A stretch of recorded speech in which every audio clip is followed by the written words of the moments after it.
As empresas e organizações têm cada vez mais investido em conhecimento como um dos grandes ativos para obter resultados em todas as suas áreas. Primeiro, no resultado econômico e financeiro e nos outros demais resultados que acabam condicionando o resultado econômico e financeiro.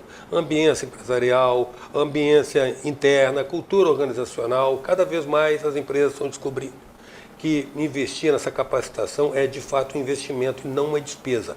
Nesse momento começa a figurar os profissionais que têm expertise, que têm um conhecimento, são autênticos coaches empresariais que fazem a orientação dos passos a serem dados no sentido de obter melhores resultados, mais eficácia e menos eficiência. Hoje eu vou conversar com um desses profissionais, é um especialista em organização, em cultura organizacional e é com ele que eu passo a falar agora, o consultor organizacional Adriano Onyeabene, com quem a gente passa a conversar.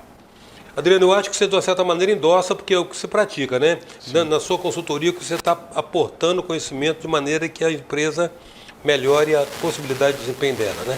Exatamente. Hoje a gente consegue detectar de forma sistemática que a maioria das empresas que tem a maior preocupação em desenvolvimento da cultura organizacional, em fundamentar essa cultura de forma realmente edificante, com propósito, com objetivos que respaldem esse propósito, elas têm uma tendência ao sucesso muito maior do que empresas que vão para o mercado de uma forma, às vezes, até preparada, eu dizia, Eustáquio, mas preparada mais cognitivamente, de uma forma mais burocratizada, sem uma interação e preocupação em ter uma inteligência, além de cognitiva, emocional, aliada aos processos que estão confeccionando a empresa.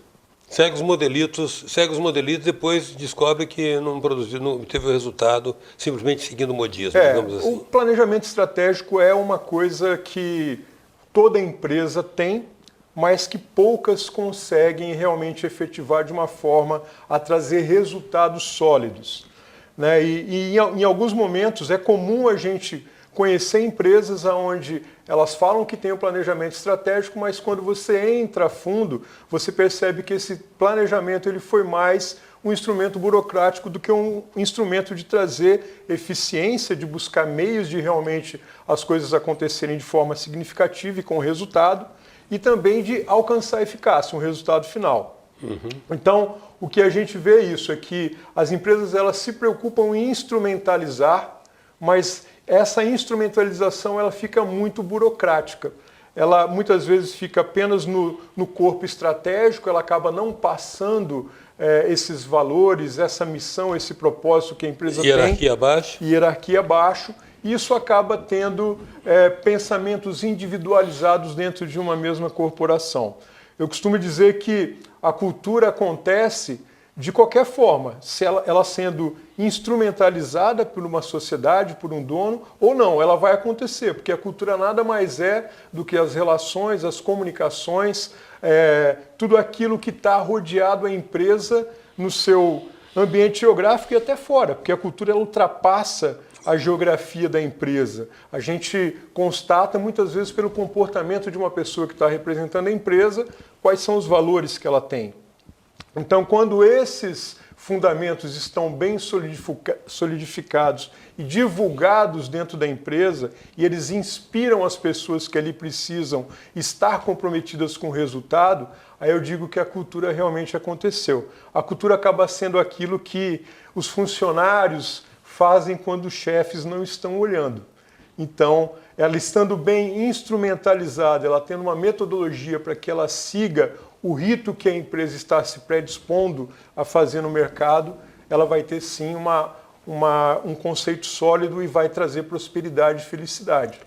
Mas identificado essa desaderência, né, que compromete o planejamento estratégico, faz a pessoa pensar, pô, o papel aceita tudo. Né? Sim. Identificado isso, o que fazer? O que vocês estão aportando de novo agora nessa retomada do planejamento estratégico? O primeiro ponto, eu entendo que é você ter um diagnóstico claro da empresa, de como está alinhado tanto missão, quanto visão, quanto valores, planos, orçamentos, é você colocar tudo isso num painel e aí existe infinitas metodologias para se fazer isso, Balance Scorecard, Canvas, tem infinitas aí. Mas eu entendo que essa é uma formatação, como você bem disse, que no papel aceita tudo. Para você realmente ter essa configuração de tirar do papel e que as pessoas vivam aquilo de forma a que se realize o que foi planejado no papel para a vida prática, realmente aí você tem que sair um pouco do cognitivo.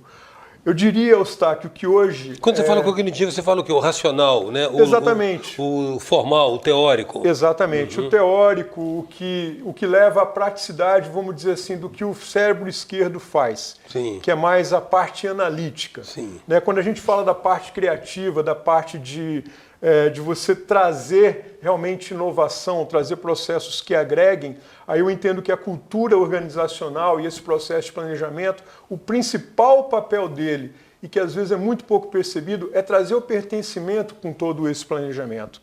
É você entender que as metas que estão ali fazem parte de um contexto maior e que esse contexto maior, sim, é o alvo de crescimento da empresa, é o alvo de envolvimento das pessoas e o que vai trazer que essas pessoas se sintam pertencentes àquele ambiente. Então, se você tiver uma missão, por exemplo, que é inspiradora, que faz não só quem desenhou a missão, mas aquelas pessoas que estão envolvidas em executá-la, que são os funcionários, sentirem a mesma inspiração que os donos sentirem, terem a mesma linha de visão, propósito e os valores que ali foram concebidos, isso traz um pertencimento muito maior.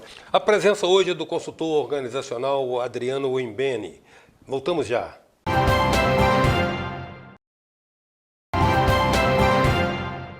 Voltamos com a presença do consultor organizacional Adriano Oimbeni.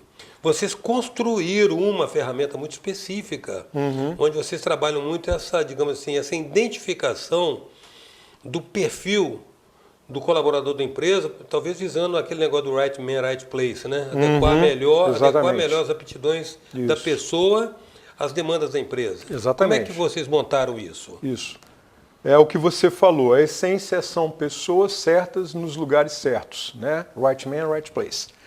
E para isso hoje existem ferramentas de assessment no mercado, que nada mais é do que uma análise de perfil, né? Onde você vai ter o entendimento do perfil profissional daquela pessoa. Além do perfil profissional, você acaba tendo a leitura também do perfil pessoal e de como você pode direcionar aquela pessoa para ter o melhor desenvolvimento dentro da posição desejada da empresa. Então, é comum a gente encontrar pessoas que trabalham e não veem um propósito naquilo que estão fazendo. Vira quase que uma função automática, que é triste. A pessoa que vai e fica ali às 4 horas esperando o turno encerrar. O turno encerrar. Né? E quando você consegue detectar pessoas corretas naqueles lugares, você consegue tirar o melhor delas. Então essas ferramentas hoje elas são ferramentas que vêm de uma metodologia psicológica. Algumas análises incluem 2, 3 metodologias psicológicas, como a do Jung, Edward Spreng, do William Martin Mostyn, que é a mais famosa, que é a do DISC, né, o criador da Mulher Maravilha, e o mercado usa muito essa ferramenta. Mas 4 categorias comportamentais básicas. Isso, a dominante. Com as variações. Isso, a dominante, a influente, a estável e a conforme, né? Que é o acrônimo de cada palavra dessa que forma a simbologia do DISC.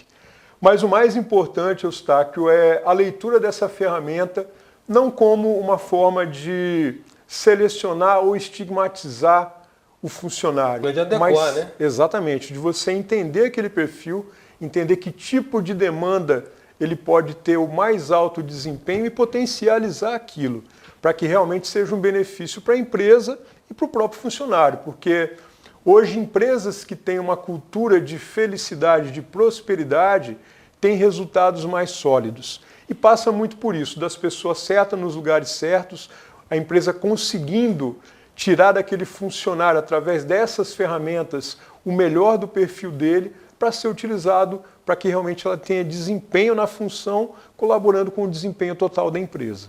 Tá, o olhar que vocês então deitam sobre a organização contempla Análise de perfil para fazer essas adequações, né? Sim. Se estende também a processos, Exatamente. Processos, competências. Sim, sim. E convergência com objetivos. A gente acredita que a regra de uma boa empresa, de uma empresa de sucesso, tem que ter processo de qualidade com desenvolvimento de pessoas.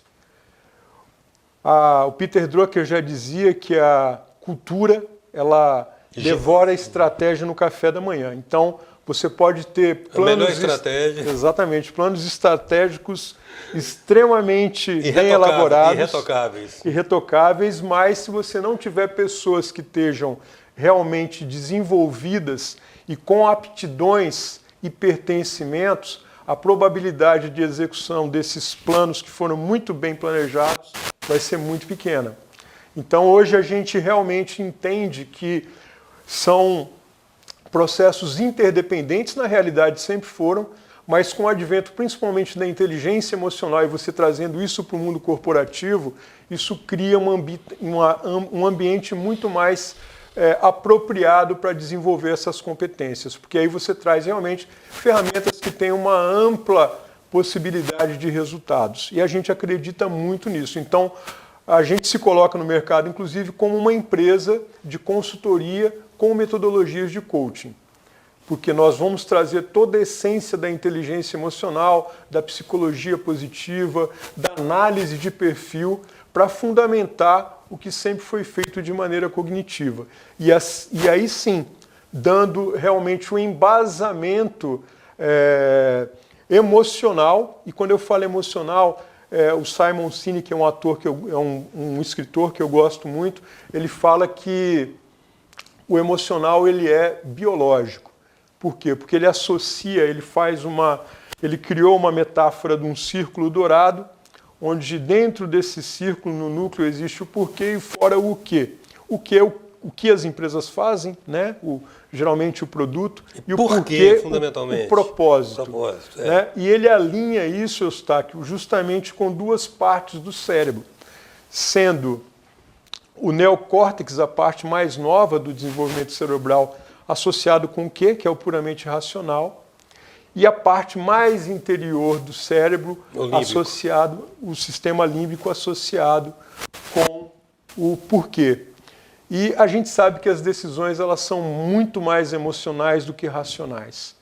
Não, hoje está simplesmente consagrado, né? Consagrado. Hoje não há contestação a isso. Não há contestação. E ele faz essa associação de forma muito interessante, trazendo isso, que quando você consegue trazer o porquê que está ligado ao sistema límbico, você consegue realmente trazer com que a pessoa esteja ali de coração, como você falou. A emoção e o sentimento, né? Para além da razão. E a gente trabalha muito essas duas perspectivas. Eu acredito que não pode haver um trabalho só de emoção.